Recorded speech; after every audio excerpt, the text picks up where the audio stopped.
Hello, everybody. My name is Celine Coggins. I'm the Executive Director of Grantmakers for Education, and welcome to Day 3 of Conference Week.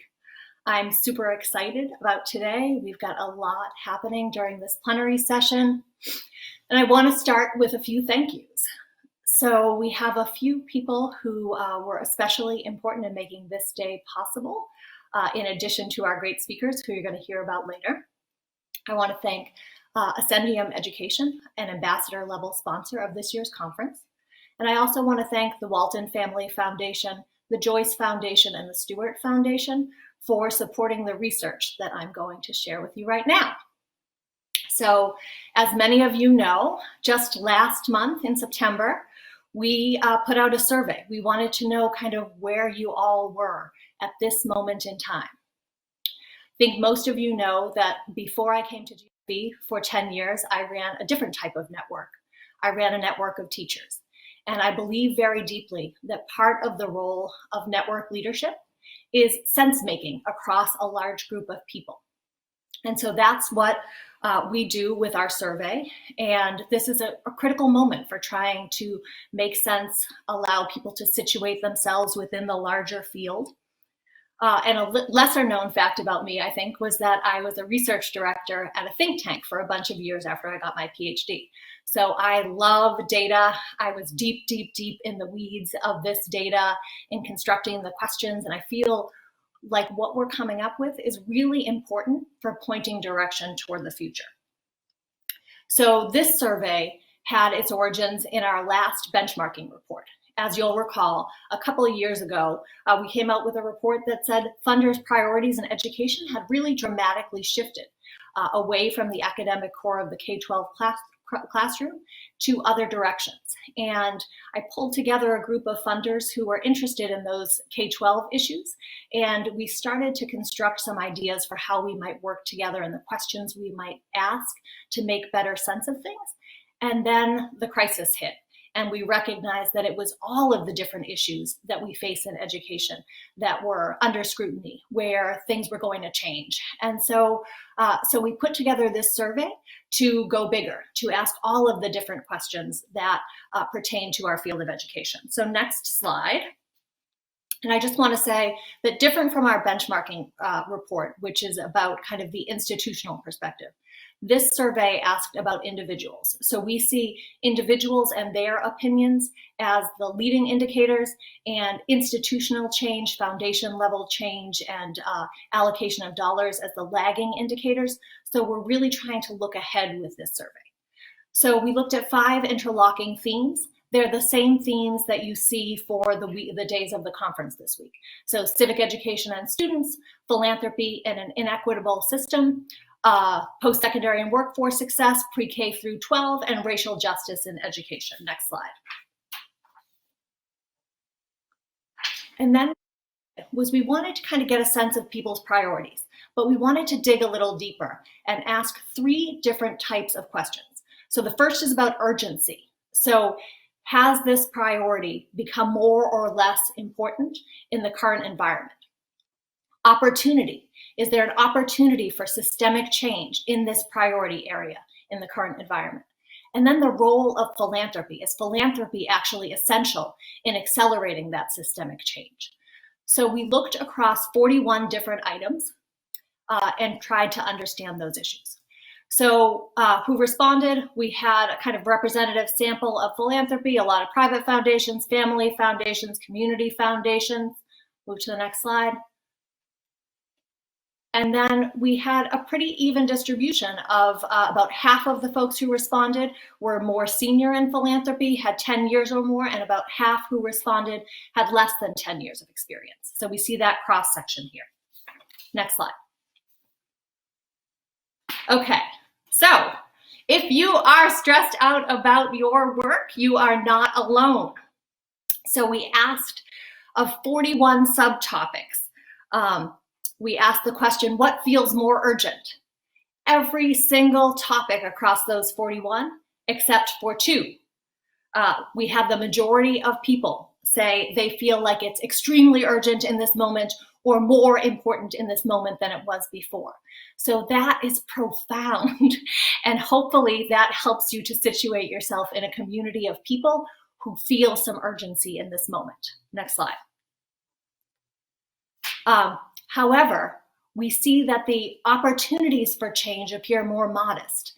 Yesterday on the panel and kind of across my interactions with people in our community, what I hear is this is a big moment, this is an important moment for deconstructing systems, for dismantling, for everything. We see the need, we see big needs for systems change, but I think we're challenged to find the entry points to what's next, what are the steps I can take, who should I be working with on these issues. So there were only 6 topics of the 41 where people saw more than a modest change, opportunity for change on average. And a number of these are going to come up again, but I do want to highlight that one space where people see opportunity for change is in cultural awareness and implicit bias training for educators. So that's an important one I want to highlight here. All right, let's move on to the next slide. Okay, and then to pile on with the topic of urgency, we also are seeing that that philanthropy is really needed in this moment, that we feel a sense of ownership around making change, being the change we know we need in the world right now, where there is such great high need. And so the majority of issues that we asked about, philanthropy said we have a really important role to play. So that is important there. Okay, now we're going to talk about these 5 themes. So a clear priority, there we go. Okay, we're on the right slide now. A clear priority emerged when we said of those 5 areas, which is the most important for education funders to focus on over the next 1 to 3 years. So think about what you would come up with. And here's a hint. This is an evolution from where we were in our benchmarking report a few years ago. All right, so I'm going to flip through the next few slides pretty quickly. So coming in at number 5 was civic education and students. Next, coming in at number 4 was the future of philanthropy, so the really big picture set of questions. Coming in at number 3 was post-secondary and workforce success, grabbing a pretty decent sized portion. Coming in at number 2 was pre-K through 12 at almost a quarter of respondents. The clear winner in terms of priorities within this network was, drumroll, the future of racial justice in education. So with a whopping 39%, I think that's a really, really important thing for us to reflect on. And we're going to go deeper with this next slide. So when we asked about what comes in kind of first among the 41 different issues that we could be focused on, remembering that everyone said they were all urgent, the issue of addressing resource inequity in school budgeting was rated number 1. This was really heartening to me. It was both a surprise and something that I thought was great. In fact, if I had responded to the survey, that's what I would have put first. But I didn't necessarily think that it would be the thing that our network put first. So I think that's great. And if you're asking the question, why did we put this in the racial justice category? It's because as a nation, we spend $23 billion a year less on schools serving Black and brown students compared with majority white schools. So to me, this is foundational in addressing racial justice in schools. All right. And so now, as we move on to the next slide, we were able to really kind of tease out with these issues of urgency, opportunity, and role for philanthropy, what's really going on here, unearthing the why behind some of what's happening in our field and some of what is not happening. So we built 5 composite categories that really try to get at the narrative of what we're seeing, where we might go together in the future, and where we should really be cautious. So if we go on to the next slide. So we saw 5 areas that really kind of hit the trifecta, as we call it. So they were really high on urgency. People rated them really high on opportunity for systemic change. And then finally, the role of philanthropy. Philanthropy was seen as essential in moving the needle on these issues. So first, we saw improving remote learning, including broadband, device access, and teacher training. If you see down the list later, number 3, improvements to online hybrid learning, that's in post-secondary. So across pre-K all the way through post-secondary, there's something that's really important right now in this moment around remote learning. And, you know, I think people are thinking beyond just this current crisis moment to what's the future of hybrid learning in schools and in our post-secondary institutions. The number 2 issue on the trifecta was social and emotional and trauma-informed supports for students. That was something that's been rising in our network for a number of years and has really kind of coincided with the crisis.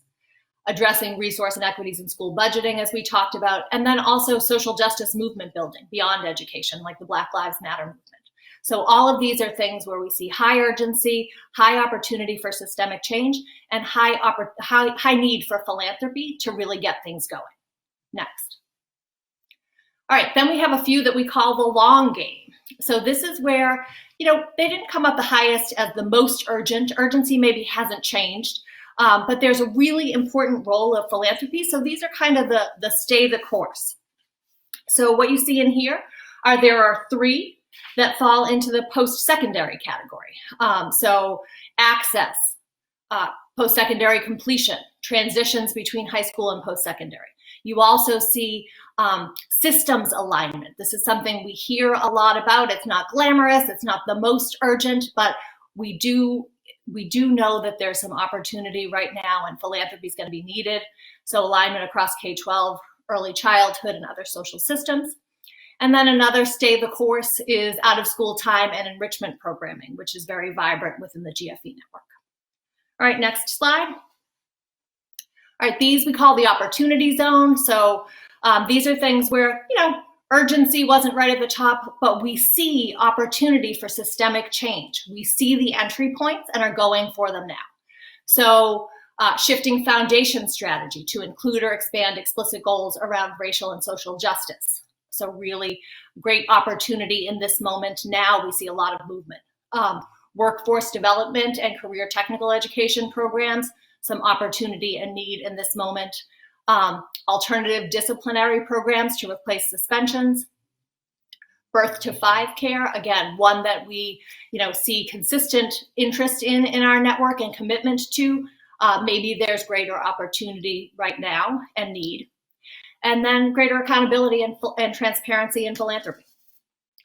All right, next category, and I think this is a really important one for us to work on as a community.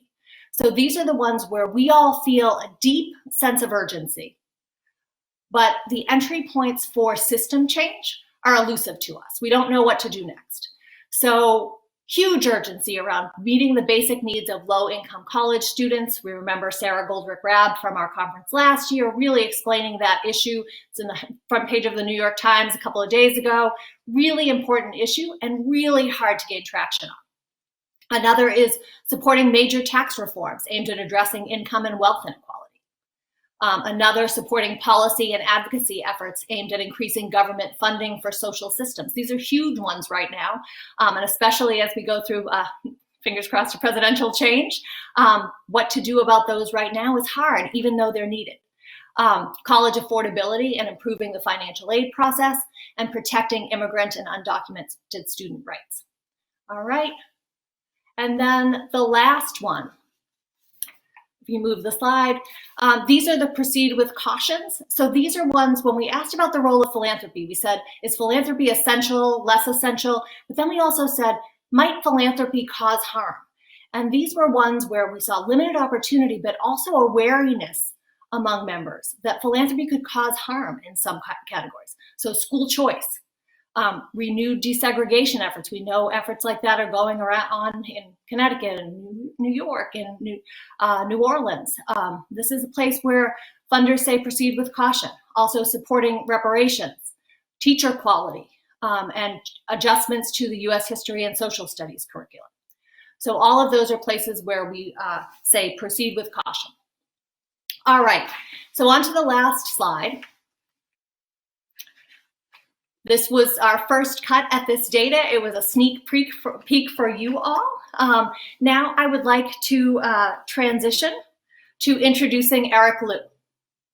So when I thought about this year's theme, education and democracy, and I thought about this important moment with the complex role of philanthropy right now, and how do we use our power for good and recognize the privilege in our power, thought about who could really push us to think about our power.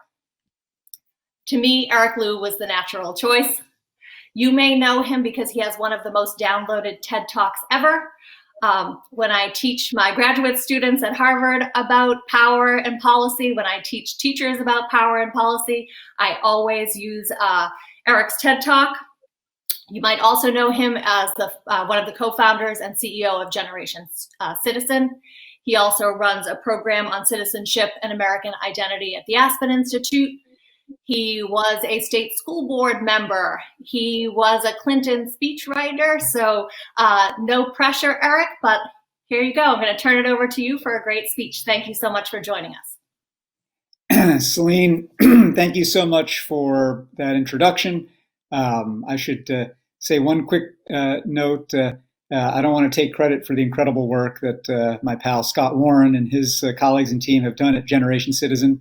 Love that organization. And the organization that I've had a chance to co-found and lead is called Citizen University. And I wanted to tell you about that because it is so aligned with everything, Celine, that you just laid out in that survey. That was so enlightening for me. I've been taking notes as you've been going. I've also been just thinking a lot about the conversations that you all as a community have been engaged in that yielded those survey results. And I just want to begin by thanking you. Thanking you, Celine, and your leadership team, and thanking this community that's convened here today for trying to focus our minds and our hearts in this time on the responsibilities that we have and the power that you have as people in philanthropy to help shape the course of our fragile experiment in self-government at a pretty tender time. And so this is just not only a great opportunity for us professionally to convene, but it's a real opportunity, I think, for us to think about how we can be of service to our country. It's our peril. And so in extending those thanks also, I want to acknowledge my friends at the Fetzer Institute. Bob Boisture, who runs that institution, is going to be joining in a little while, and his colleague Xiaoan Li helped, I think, bring me into the fold for this gathering today. And I just want to acknowledge the ways in which their thought leadership and engagement is webbing out in many wonderful ways.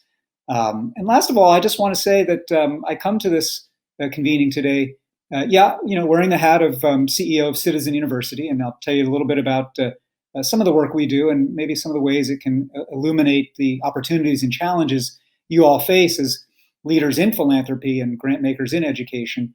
But I come at this also as a deep product of public education in the United States. I'm the child of immigrants. My parents were born in China, fled to Taiwan during a time of war and revolution, and then came to the United States for education.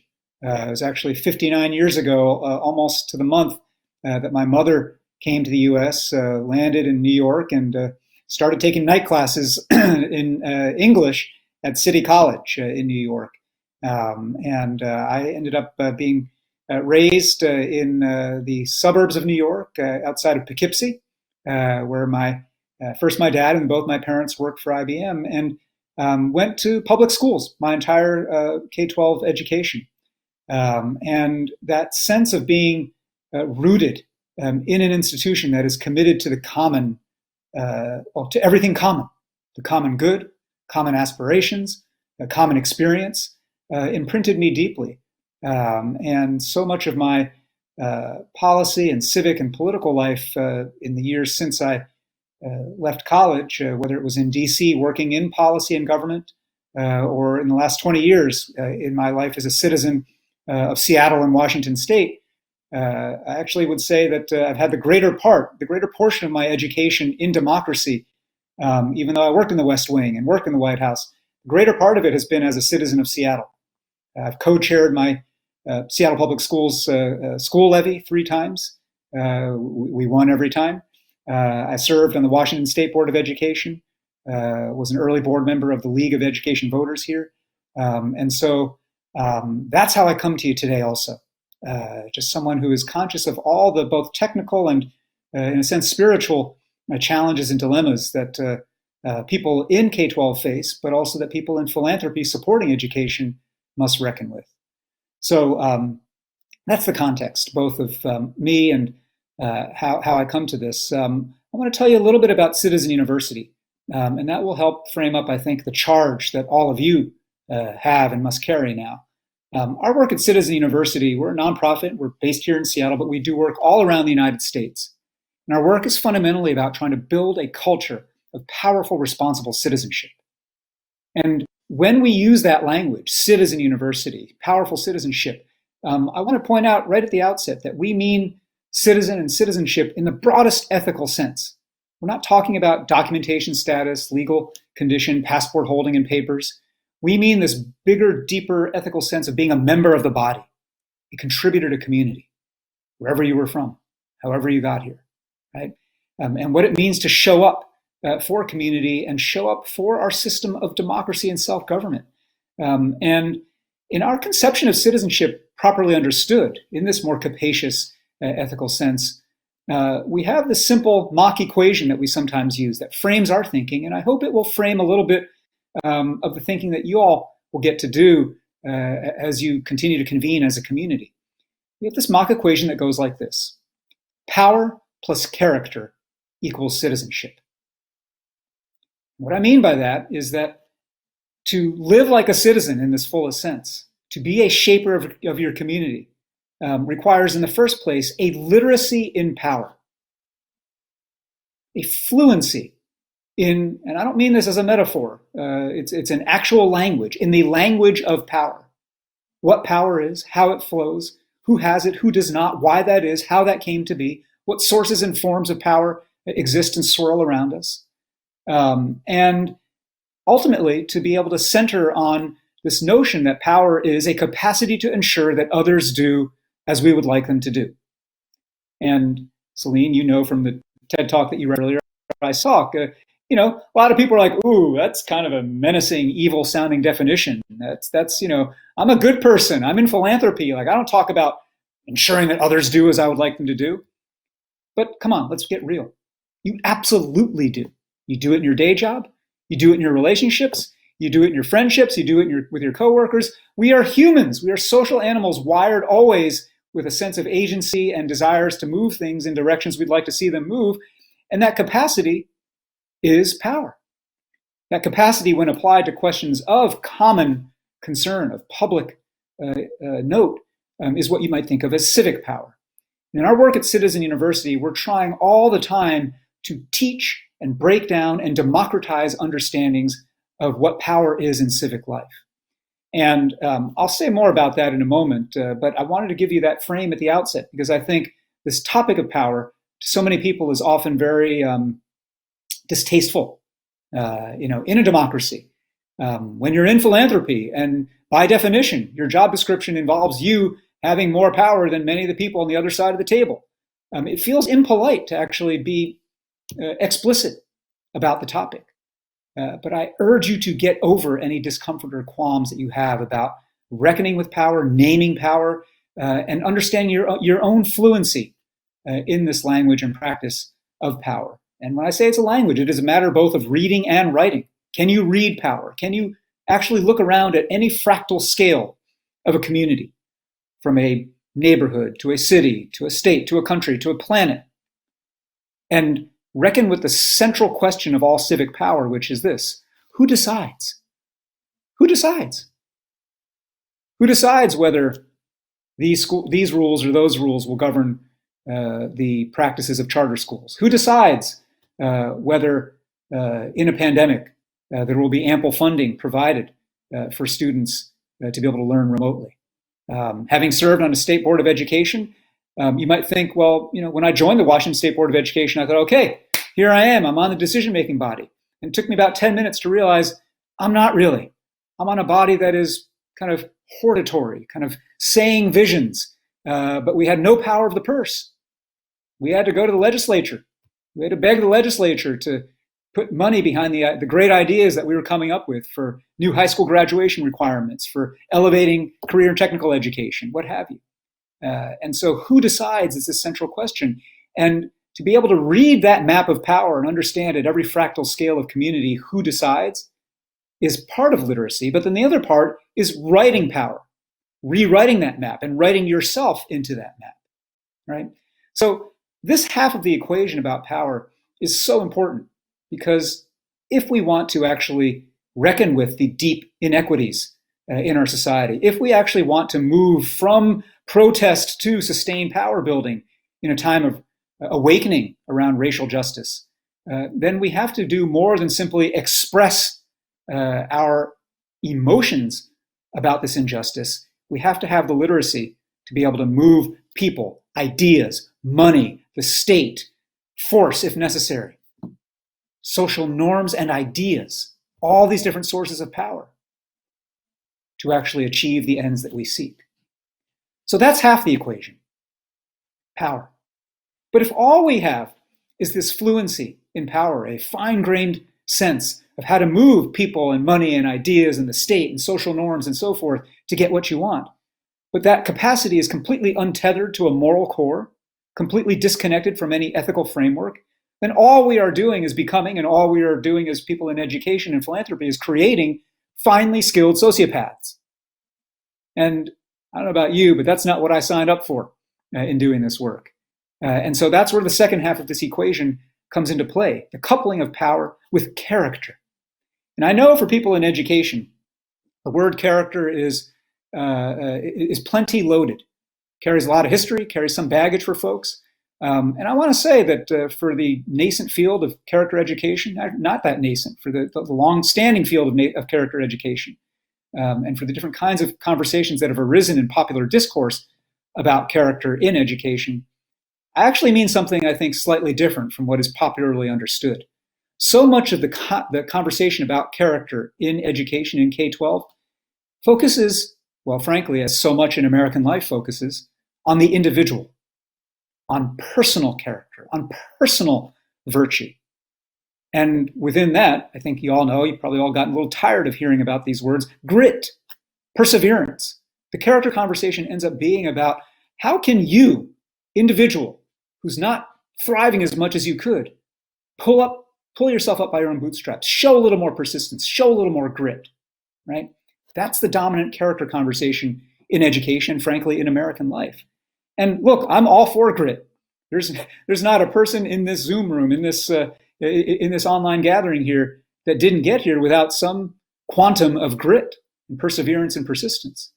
But what we talk about in our work, and what I urge you to think about in this broader conception of citizenship, is not character as an individual trait or virtue, but what you might think of as character in the collective. How do we live in public? How do we behave to hold together a community and to sustain a community of any scale?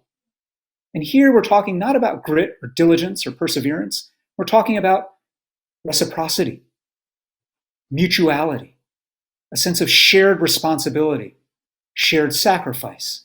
We're talking about a sense of service before self, contribution before consumption.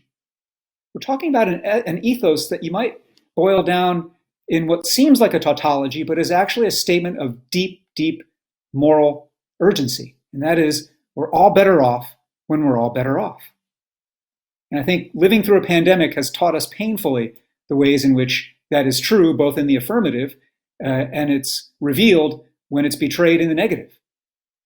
In a time like COVID, there is no severing your fate from the fate of those who are least equipped, least educated, least prepared, least capable of taking care of their own health.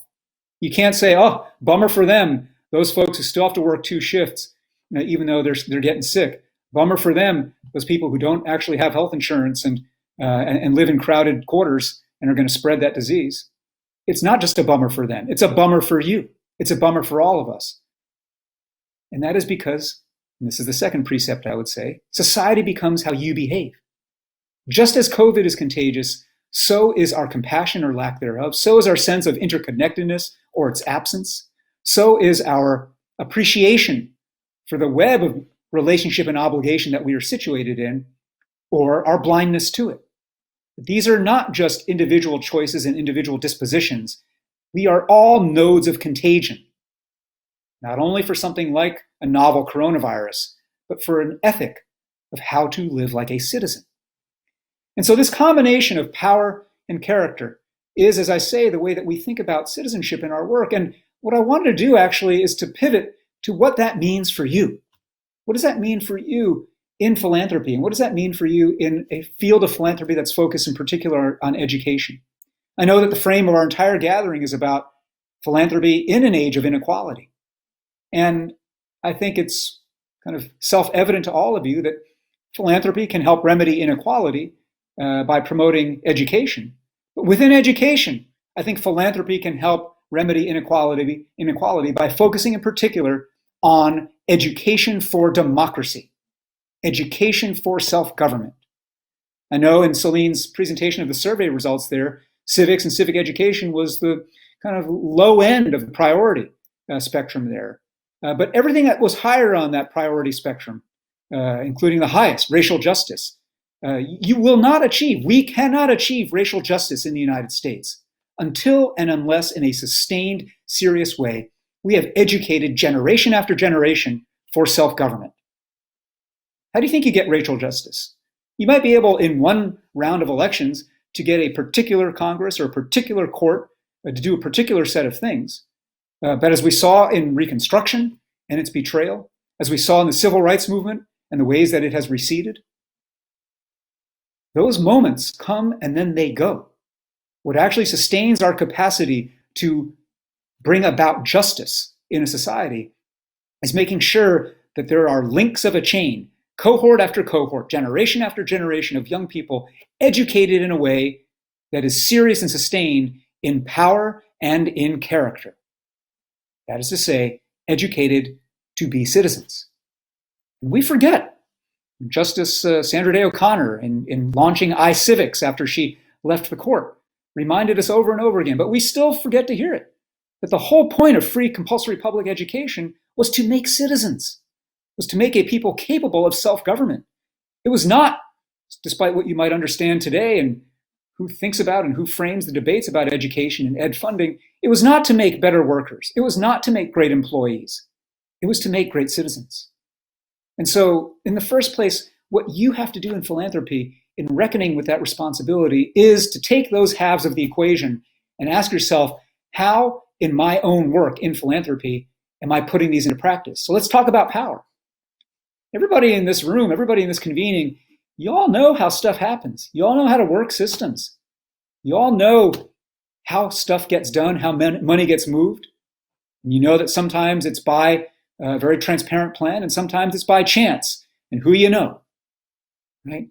And if you were to take an inventory of all that you know and all that this group actually contains in its knowledge set, well, that's a mighty mound of knowledge and capital, intellectual capital, relationship capital, institutional capital.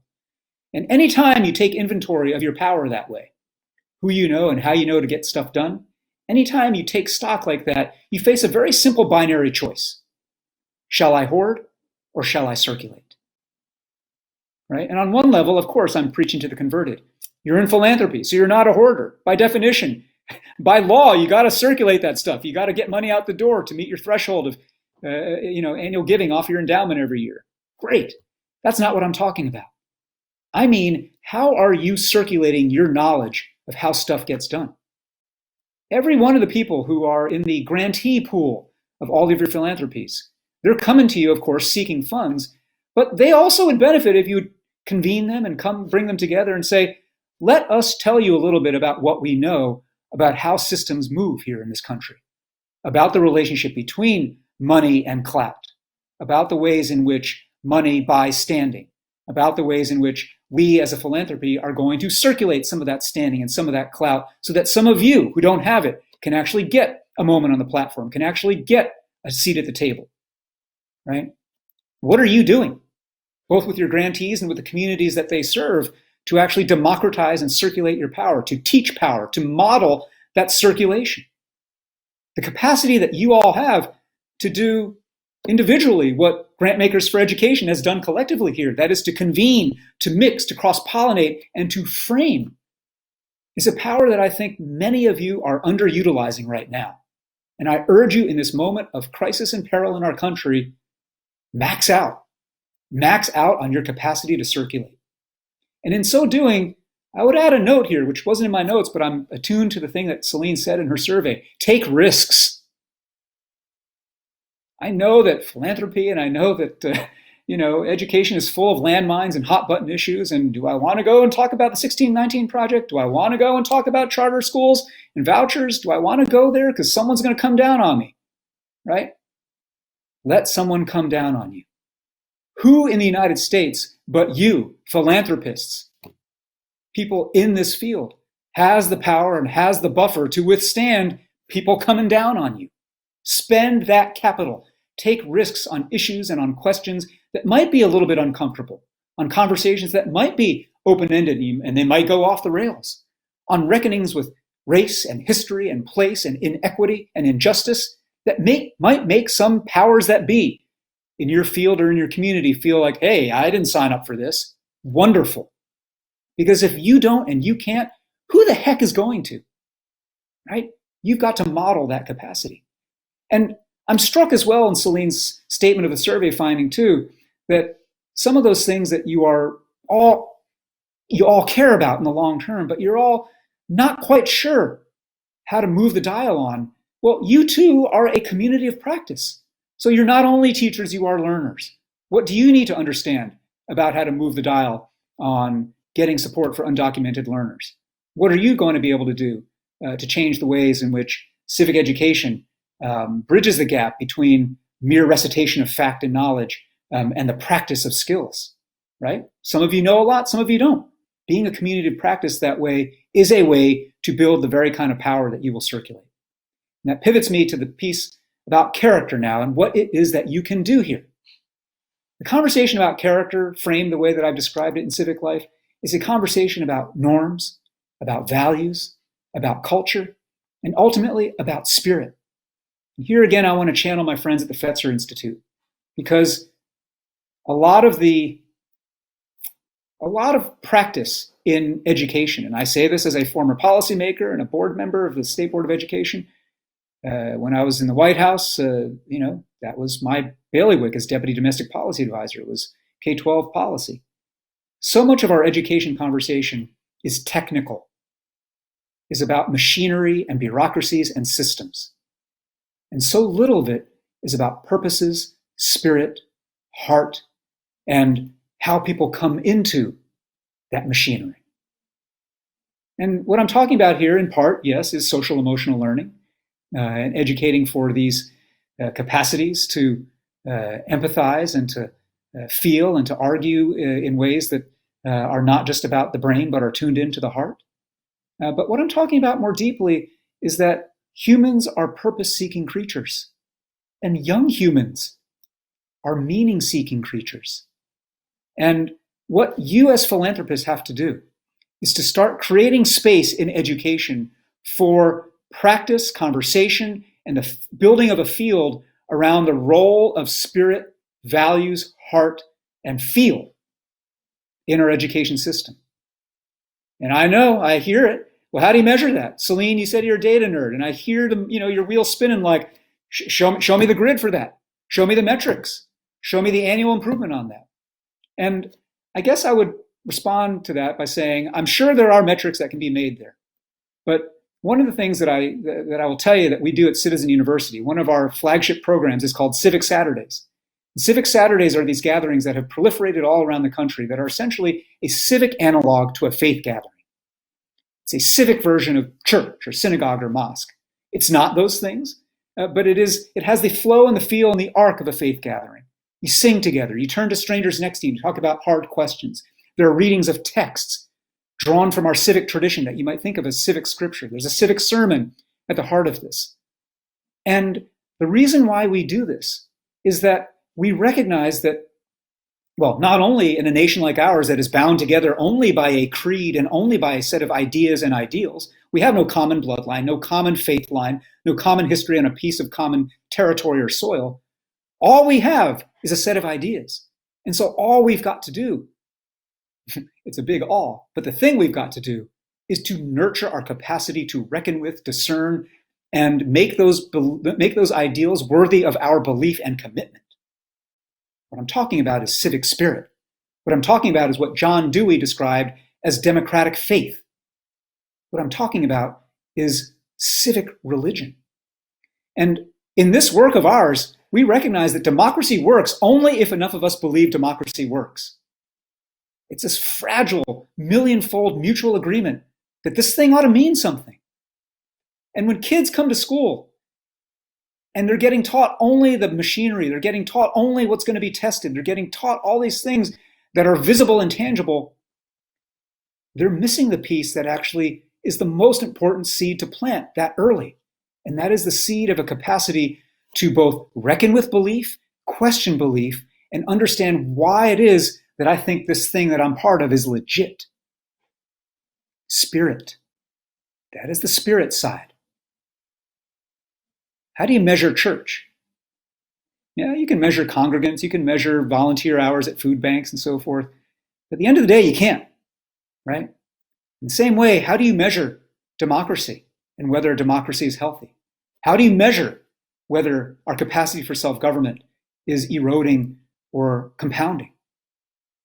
Well, these are the questions that you in philanthropy have to make space for now. Make a field. Start directing funds in this way. Start convening people. Start joining people like Fetzer and organizations like the Einhorn Collaborative to start diving deep into these sorts of questions now. This is what our country needs. And so I want to close with this idea in coupling power plus character and bringing that to citizenship. My message to you has been circulate your power. Cultivate civic character in all the platforms and in all the ways that you have. But then there's a final C that I want to close with here, and that is to communicate this new story of our shared responsibility. We're in a moment right now where everything is up for grabs in good ways and in terrifying ways. And we have to tell a new story of us. We have to tell a new story of who we are as a people. And that is where questions of race and racial justice come into play, because we're living through a time where Americanness and whiteness have finally begun to de-link. And that has freaked many, many people out, but it has also led many people to say, how do we claim a new narrative? How do we make a new and inclusive story for everybody, not just the people of color who have resisted this old dominant narrative, but the white people who still need to be part of this great national experiment and story? Our job right now is to communicate a new story of us and to create ways for people to express their own aspirations for what that new story of us is. And this work of coupling the circulation of power with the cultivation of character with the communication of a new narrative about who we can be as Americans and how in philanthropy you can activate all of those forces, that's our charge right now. We get racial justice through this work of citizenship. We get to economic justice through this work of citizenship. Democracy is the means, justice is the end. Let us remember that. Let us educate for that. Let us support education for that. And let us all choose together in every dimension of our lives as citizens and philanthropists to make our democracy possible. Thank you very much. Eric's very thoughtful framing, particularly of how this moment has shown us how deeply interconnected we all are, and put squarely in front of us all this question of how do we, in a moral sense, how do we use our power in this moment to address the fundamental inequities and injustices that we face as a society? So looking forward to the conversation with our fantastic panel. I will quickly introduce the panelists and then ask them to open with some reflections. We have Kent McGuire, who's the program director at the William and Flora Hewlett Foundation. Before that was president and CEO of the Southern Education Foundation, and also spent some time at the U.S. Department of Education at one point as assistant secretary. we have LaVerne Srinivasan, who serves as the Program Director for Education and Vice President at the Carnegie Corporation of New York. She, prior to that, was at New Leaders, an organization which is doing great work to train principals all across the country. And I first got to know LaVerne when she was Deputy Chancellor of Schools in New York City. And then we also have with us Bob Boisture, who's the president and CEO of the Fetzer Institute. And before his role leading Fetzer, had a long career in advising nonprofits on strategy, legal compliance, practiced law for a good amount of time, and had a key role at the YMCA of the USA. So we have a great panel for you today. Want to ask each panelist to share how your foundation is thinking in this moment about how we grapple with the multiple pandemics we face. COVID-19 and the disparate impact it has had on low-income communities and communities of color. This moment of economic crisis that we face. And then, of course, this moment of national reckoning with systemic racism that has been with us from the beginning of our country. So I'd love for you to reflect for a few moments for us on how your foundation has experienced that and how it's influencing your strategy. Essentially, what has 2020 meant for you and your team? So why don't we start with Kent? John, thank you. I'll be quick, and maybe what I'll do is I'll try to surface three dimensions of the kind of work I think we all do in philanthropy with regard to this moment, and kind of sprinkle some examples of where Hewlett, own work, surfaces. The first of those dimensions has to do, I was taken with Eric's comments about power. I'll just, for purposes of this discussion, use the word strategy for a second. That's one, it's a central dynamic for so many of us. It gives us the illusion of precision and control, adds a sense of accountability to what we do, and tends to make us less agile in specific moments.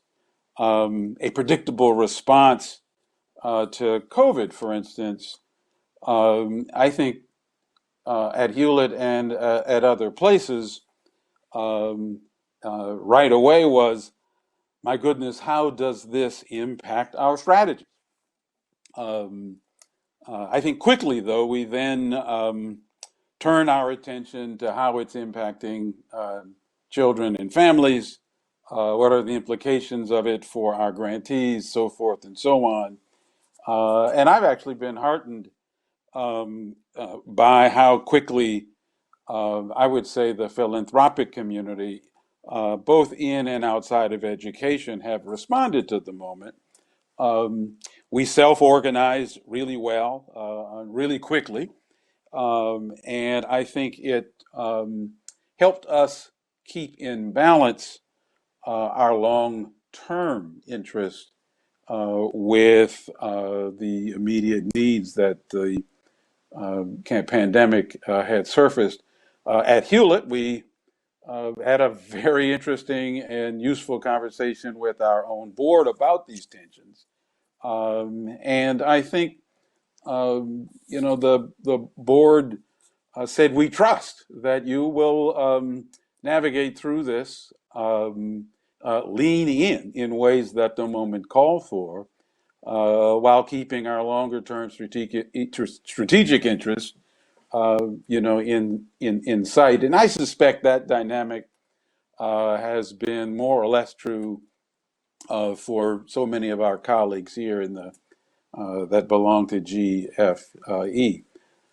Second dynamic, the relational nature of our work. The survey results have centered racial justice, and I'm taken by this, as a person of color, in the field,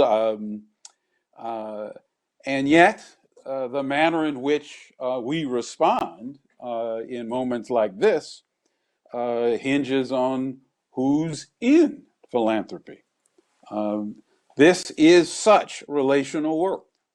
And I would argue, while we are increasingly diverse in the sector, we have quite some ways to go to look like the intended beneficiaries of our work, especially at the executive and board level. So I rather hope this moment helps us focus on this more explicitly. At Hewlett, the leadership team is embarking on its own efforts to be coached on how to embrace this moment and how to support our own teams, and we're paying very careful attention to our own demographic data in terms of the diversity of our own grantees. A place where we have made a lot of progress, and yet where we have a lot of progress, still to make. If I made one last point, it would have to do, I suppose, with our appetite for risk. I would say, the field is used to looking for tailwinds. We like to do work when the wind's at our back. And I would say this is a moment for headwinds and our need to get comfortable with the idea of sort of tacking into strong winds and raising issues that others cannot. Tackling issues that markets won't take up or that governments can't.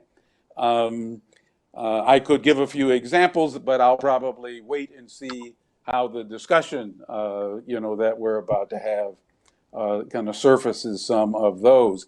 But what I'd say about Hewlett is that we have consciously in the education program decided to look for and engage the most diverse communities in the country that look like the national challenge that we face, and we're committed in the midst of this pandemic to work on these bigger questions about equity and justice. I'll pause there. Thanks so much, Ken. Bob, let me turn to you to share some reflections on how Fetzer has approached this moment.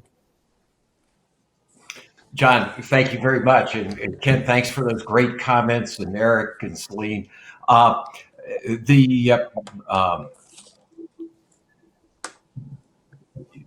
let me just say a little bit about Fetzer as I respond to that. Eric has already alluded to the fact that we have a big focus on the central role of the spiritual dimension of life in human flourishing. Our mission, helping build the spiritual foundation for a loving world. Why that mission? Because we feel like our world is being fractured by fear, that love is the only force powerful enough to overcome that fear, and that the challenge of profoundly opening our hearts in love to each other is best understood as a spiritual challenge. With that as backdrop, I'd say, picking up on Eric's discussion of power and character, linking the importance of linking those, we'd say, why not go all the way and say the goal is linking power and love? I've been inspired over the years by a quote you've probably heard from Martin Luther King: "Power without love is reckless and abusive, and love without power is sentimental and anemic. Power at its best is love implementing the demands of justice, and justice at its best is power correcting everything that stands against love. So that's where we're coming from. In terms of how we think about this moment, first thing I'd say is I think we have to think about it both as a crisis moment and as a moment embedded in a long unfolding crisis in our country. We are trying to respond at both levels. So in terms of responding to the crisis of the moment, we very quickly reached out to all of our program partners with some supplemental funding just to help them address immediate pandemic-related needs. With respect to race, I'm happy to say, thanks to a lot of work by our senior team is now much more diverse than it was a year ago. And we are focusing within our community a lot of energy on the deep work of racial healing.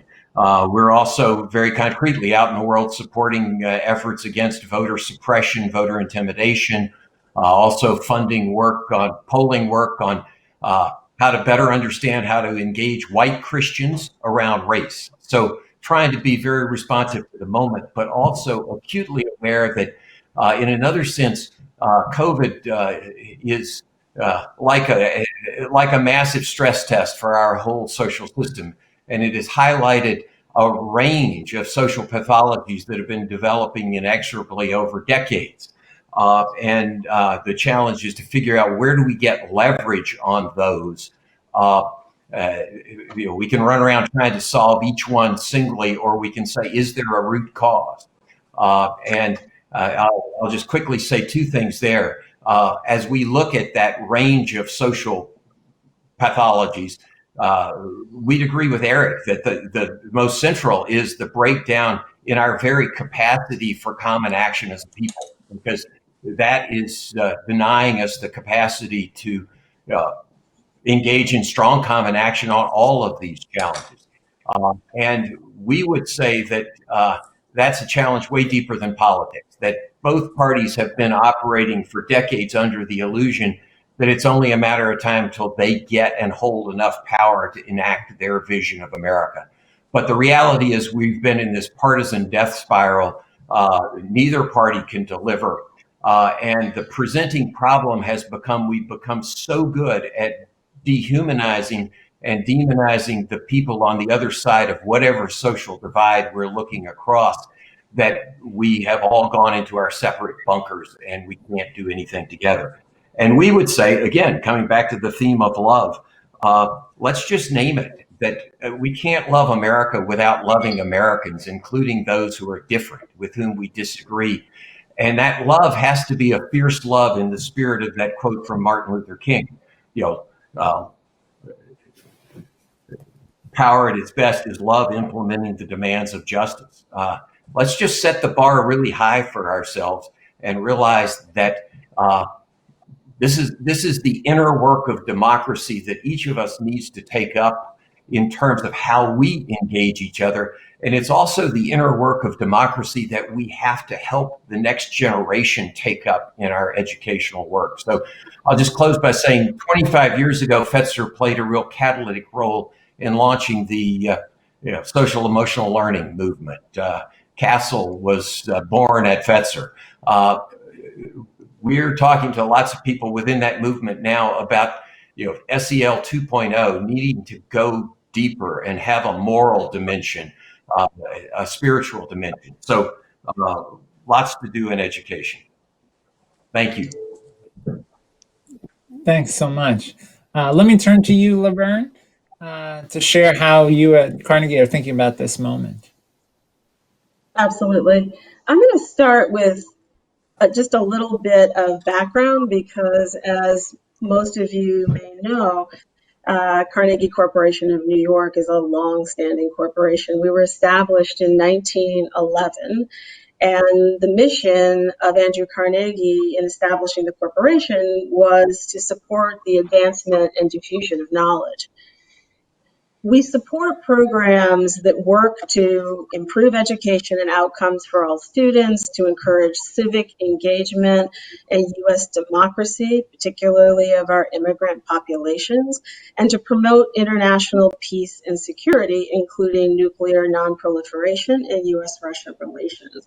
I think one of the things I found about philanthropy is we deal with a lot of different nonprofits and constituencies, but they tend to only understand us in our silos, which you'll understand why that's so important as I comment on the education program specifically.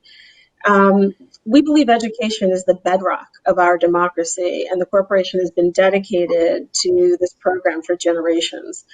Our philanthropic mission, it's part of our philanthropic mission, and the COVID-19 crisis won't change that, hasn't changed that.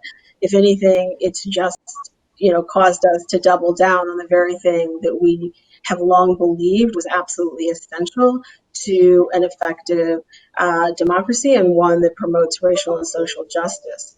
The inequities in our public schools, addressing them and these challenges are going to require and have required a lot of thought, planning, and collaboration, which I think is really important. This notion of working philanthropically in silos is working at cross purposes with understanding complex social change. We cannot achieve our goals for racial justice and social justice and education and our democracy if we continue to operate in those isolated silos.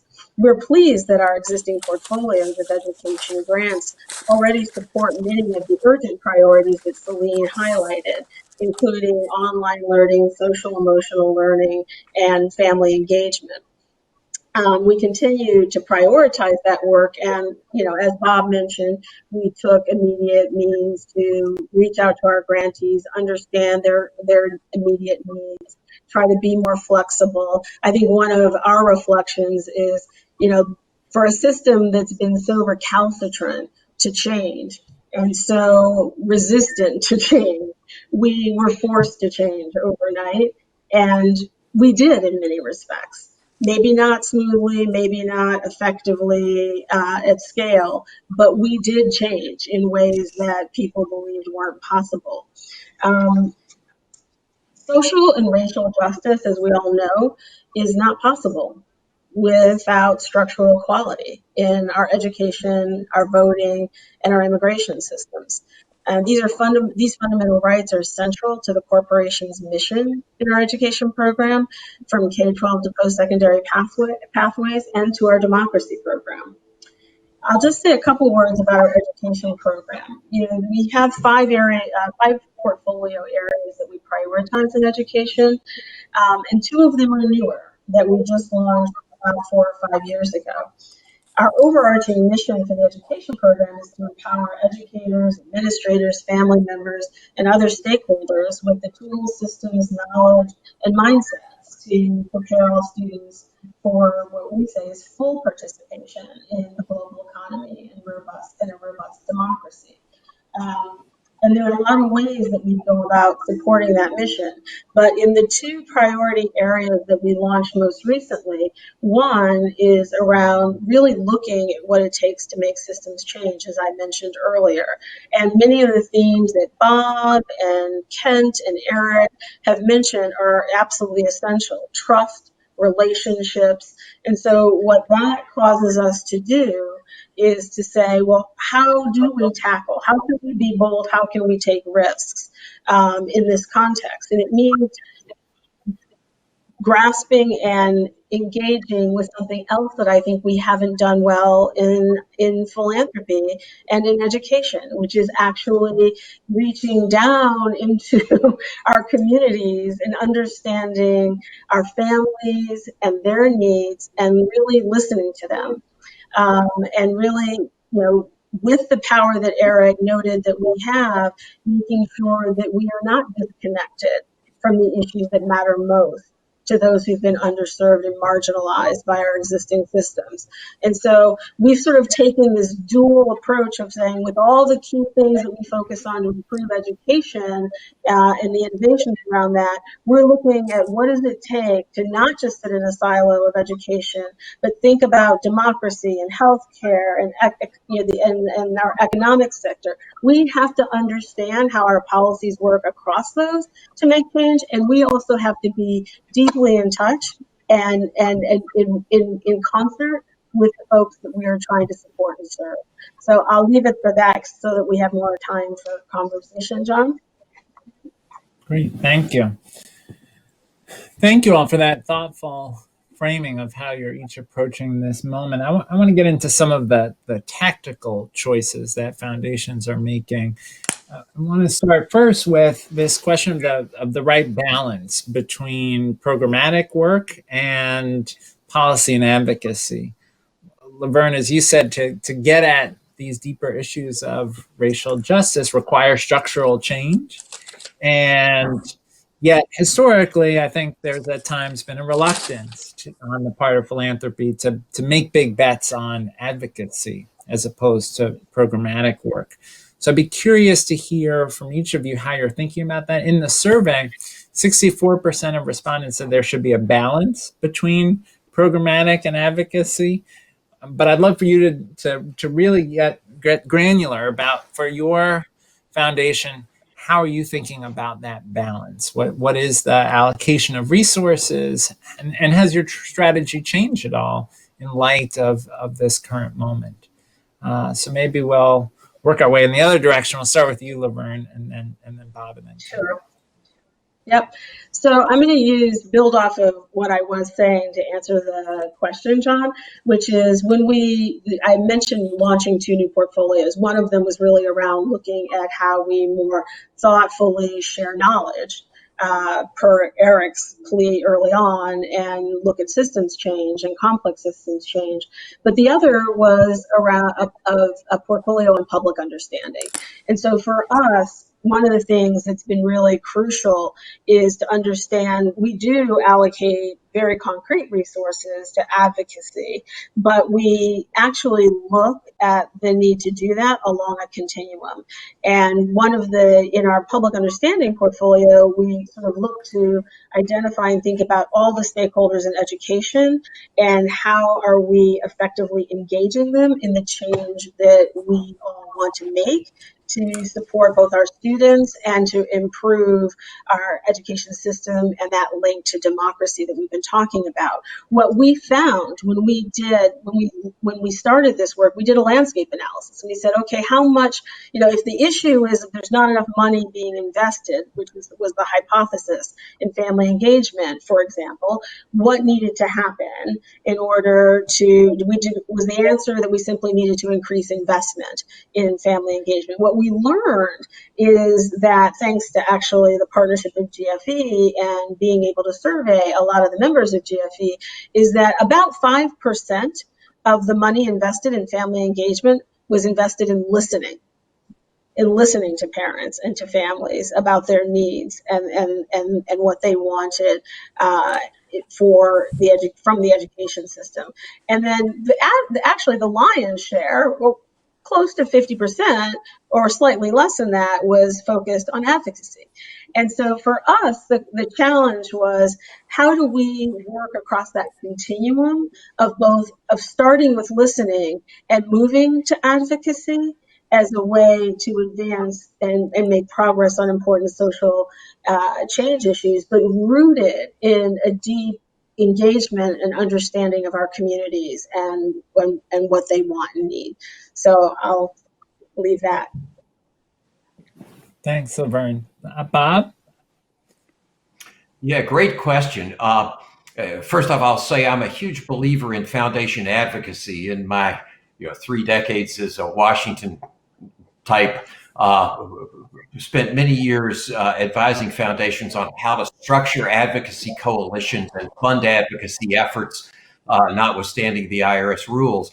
And so I got to watch in action foundations across health, environment, education, drive huge policy change that they couldn't have done in any other way. Having said that, I'll also say that I watched the system move further and further into gridlock, so it became harder and harder to achieve those major policy changes, which is why I'm really very happy at this point in my career to be able, as part of our Fetzer effort to, as we say, heal the heart of American democracy, to go further upstream and say, we have to fundamentally change the way we engage. And there I'd make an appeal. We all are called to our own particular piece of this work. And I just have huge admiration for foundations that take on a particular substantive area in education. But I would make an appeal that we can no longer take our system for granted. So we have a meta level crisis. And so we all have to figure out how to do two things: drive our own policy vision, but do it in a way that heals our system rather than further polarizes it. Powerful. Ken? I think there's a case study. I don't know if it's this afternoon or tomorrow on the GFE program, but I'd encourage people to participate in that. And that's a story about the refreshed K-12 strategy at Hewlett. And as a part of that case, you'll hear to LaVerne's, I think, important point about a deliberate effort on our part, John, to listen, to put an ear to the ground, and to make sure that our intentions and purposes squared with the very people about which we've made claims, that we intend to help. Several things came out of that strategy refresh that shaped our strategy going forward. All of these were surfaced prior to the pandemic and the racial awakening, and left us feeling actually emboldened to run harder at our strategy, more so than making adjustments to it. Let me just speak to a couple of those specific lines of work quickly. One of them has to do with the deep engagement around issues of education, transformation, and change in specific places around the country, where the central theme of the strategy is to mitigate the impact of racism and injustice on the learning outcomes for kids in those schools. And inside that line of work, we're making bets both on system leaders and on communities. And you'll see a cluster of grants being made designed to work from the inside out and the outside in, on the premise that doing just one or the others of those things is not likely to be adequate. At the same time, we have a distinct line of work on student and community voice, where the issue has to do with trying to empower, engage, and resource advocates on the ground to more effectively represent their own interest as a part of the change process. We support education and trust with that in that spirit, as a matter of fact. We've made a number of grants to advocacy organizations who work, some at the local level, some at the state or national level. And we are about to release a few specific efforts around youth organizing, and to include a couple of things focused specifically on these questions of civic literacy, civic learning, and civic engagement, all as dimensions of a broad interest in advocacy. Hard to put a specific percentage in terms of that balance that you asked about.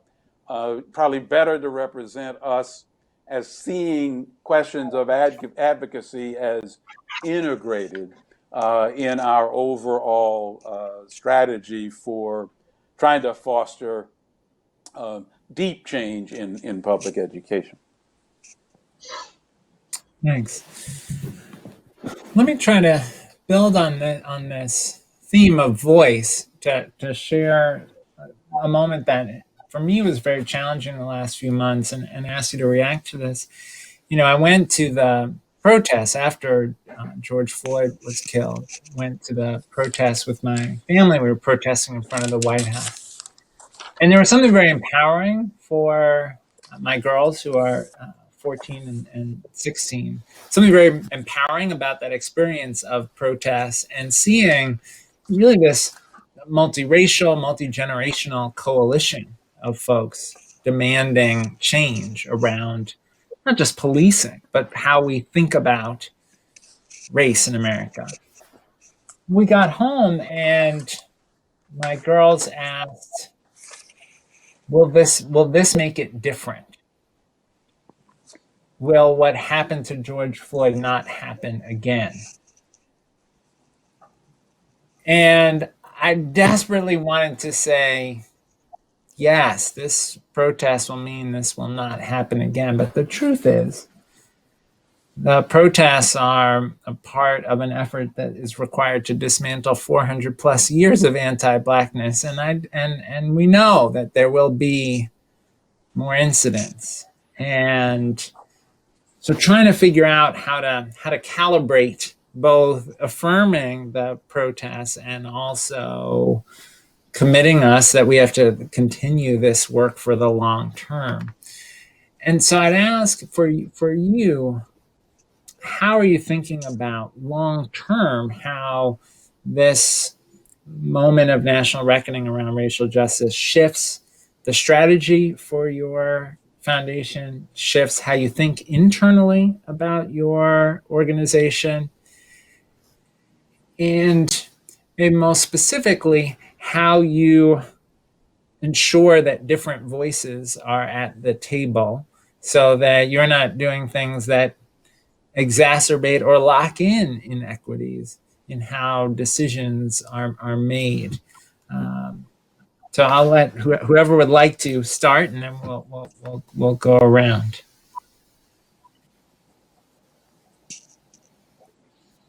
Well, I'll start, reserving the right to jump back in if somebody says something that provokes me. And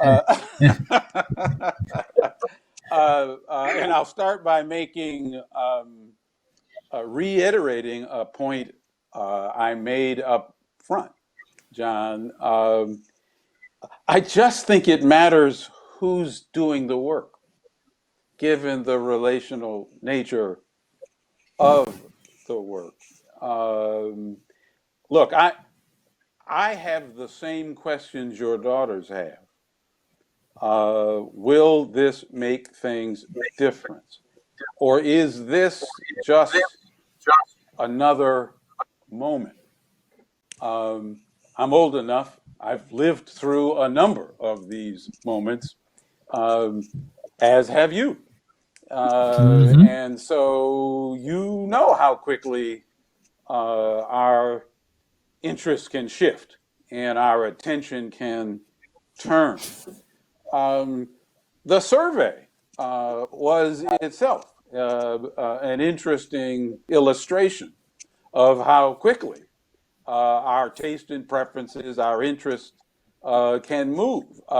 The glass half full side of that, it seems to me, is that we're trying to be responsive as things emerge, right? The challenging part of it, which is why I said there's this legitimate tension between agility and long-term goals, is how hard it is to keep those two things appropriately in balance. Because long-term goals matter. And, when we're at our best, we're listening as carefully as we can. We're trying to monitor which ways the wind is blowing. And we set these strategies up in such a way that we can, certainly it's a sort of a cultural norm at Hewlett, that we can pick long-term ambitious targets, right? And then make periodic adjustments as we monitor how things are going. That's why we call our work strategy refreshes as opposed to shifting strategies. We think that these are marathons, not sprints. And we have to be good at paying attention to how things are going and make adjustments along the way. But with regard, once again, to this issue of racial justice, I think it's easier for us to keep our eyes on this and adjust when people in philanthropy are sufficiently diverse that they have the lived experience with these challenges, and they can stay the course over time. Last thing I'll say, to help Hewlett get even a little more focused on all of this, we did announce in July a 10-year, $150 million initiative on racism. So it does help to sort of make it its own strategy, give it its own focus, attach specific resources to it. And that helps, I think, to discipline institutions to stay the course around things that, as you point out rightfully, didn't just happen a couple of years ago. Yeah.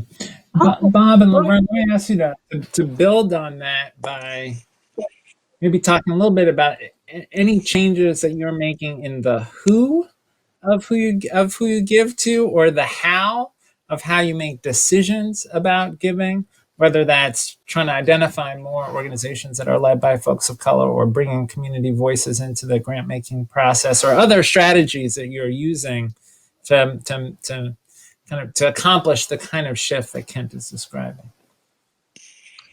I'm going to jump in here because I think it does build well off of Kent's statements. I mean, Carnegie similarly, which is why I started with sort of a reminder, not that anyone needs it, that Carnegie's been around for a very long time. So what that does, while it sometimes is part of the critique of philanthropy, it does allow you to play the long game. And I think what we try to do is balance that with urgent needs and priorities as they emerge.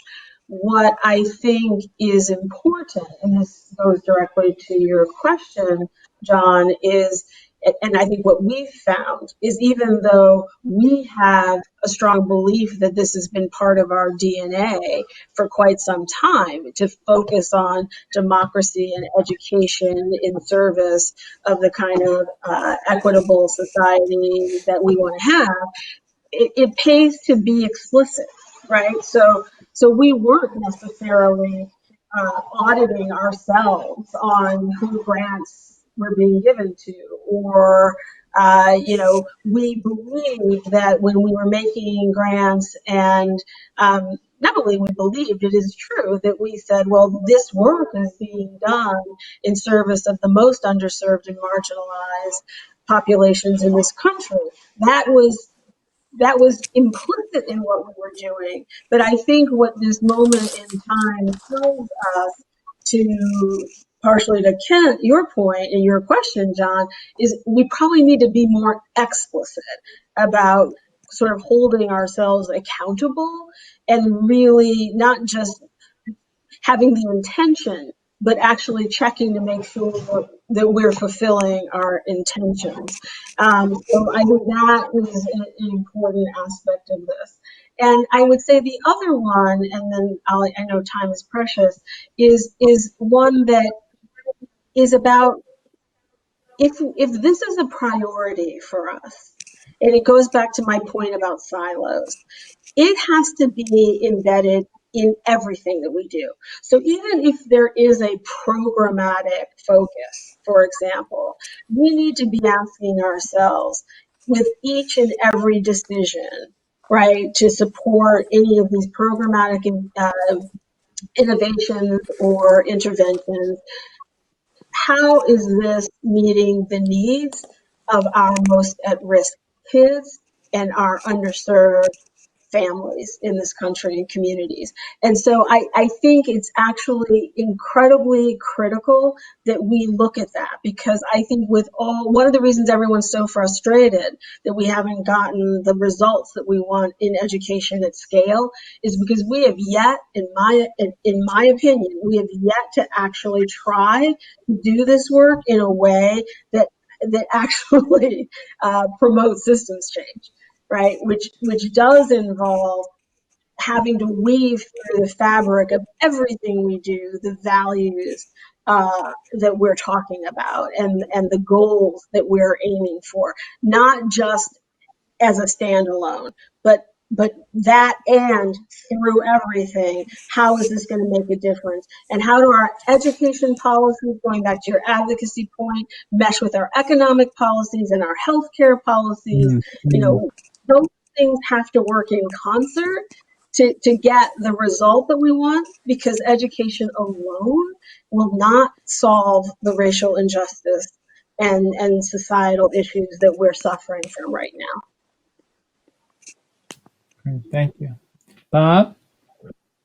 Yeah, I'll just add very quickly. I think if I had to say, the biggest thing we're focused on is who's at the table, who's making decisions, who are we talking to.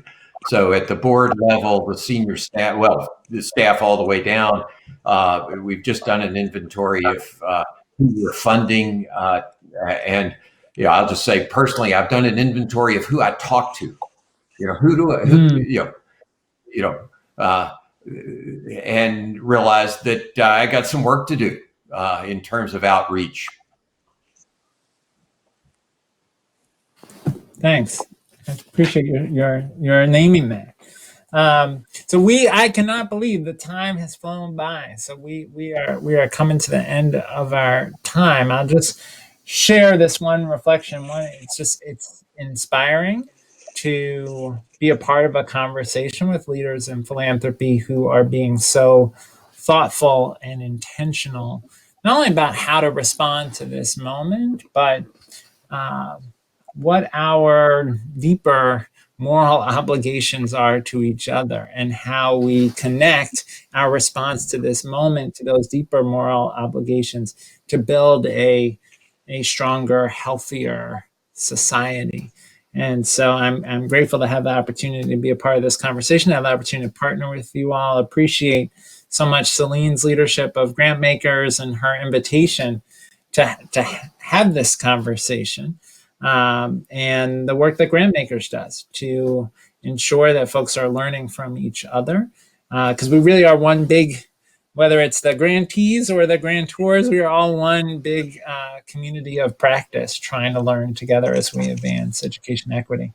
Thanks so much.